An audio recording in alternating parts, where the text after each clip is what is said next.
Petit tour d'horizon du logiciel et de ses principales fonctionnalités. Le menu fichier tout d'abord. Le menu fichier comprend, comme son nom l'indique, tous les outils qui permettent de télécharger le fichier de travail de votre document, d'en télécharger une copie Word sur votre ordinateur, de le télécharger au format PDF avec éventuellement des commentaires, et aussi de télécharger dans un format LibreOffice OpenOffice. Où se trouve le bouton enregistrer, c'est important. Il n'y a pas de bouton enregistrer. L'enregistrement de votre travail se fait en temps réel, donc pas de souci, vous ne perdrez jamais votre travail. Vous trouverez aussi le bouton imprimer qui permet, comme vous l'avez compris, d'imprimer votre travail terminé. Le menu accueil comprend tous les outils nécessaires à la mise en forme de votre texte. On retrouve ici les outils classiques, le bouton précieux ici d'annuler et rétablir en cas d'erreur, les outils de copier-coller, police de caractères, taille des caractères, augmentation de la taille des caractères, diminution de la taille des caractères, mise en gras, italique, souligné, surlignage, changement de la couleur d'écriture, effacement d'une mise en forme. Ici, sur les trois petits points, c'est pour faire apparaître les outils qui ne rentrent pas. Vous pouvez donc ajouter une fonction barrée, des indices, des exposants, donc modifier la casse, c'est-à-dire décider si vous souhaitez transformer automatiquement votre texte, par exemple, tout en capital, tout en lettres capitales. Si vous voulez au contraire inverser la casse, c'est en minuscule, vous voulez passer en capital, c'est en capital, vous voulez passer en minuscule, la première lettre des mots en majuscule, ou alors tout simplement les débuts de phrase. Liste à puce, liste numérotée, diminution des retraits de paragraphes, augmentation des retraits de paragraphes, alignement des paragraphes très important, gauche, centré, à droite, justifié, mise en place de bordures sur les éléments,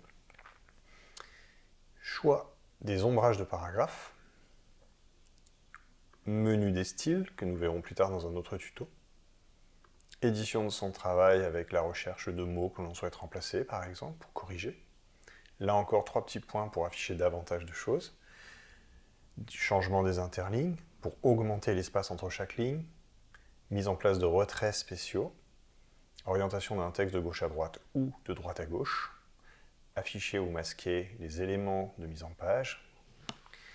Option des paragraphes. Et très important, cette petite flèche vers le bas nous ouvre un menu qui nous permet de personnaliser justement cette barre.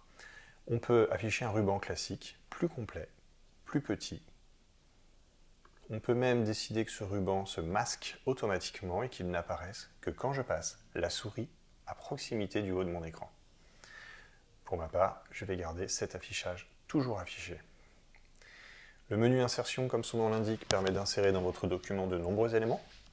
Des sauts de page, des tableaux, des images, des dessins, des liens internet, des signes, des vidéos en ligne. Alors bien entendu, il s'agit là de la conception plutôt de pages web, des commentaires, les en-têtes et pieds de page, les numéros de page, des équations mathématiques et des symboles, et même des emojis. Les outils de mise en page, quant à eux, nous permettent de décider de l'orientation du papier, la taille du papier, le format du papier, les marges, les retraits des paragraphes, les espacements entre chaque paragraphe, et voire même l'arrière-plan de la page, sa couleur. Les références permettent d'insérer une table des matières, des notes de bas de page. La révision comprend tous les outils qui servent à corriger et mettre des commentaires sur le document. Dans le menu affichage, nous pouvons passer d'un mode à l'autre, mode lecture, séparer les pages. Nous pouvons zoomer. Nous pouvons afficher la page directement à 100%, afficher la règle, ce qui n'est pas inutile, qui nous permet de voir la zone utile, afficher l'outil de navigation qui comprend la recherche et le remplacement, afficher les en-têtes et pieds de page, et passer en mode sombre, quand par exemple vous travaillez tard le soir et que l'écran est trop lumineux.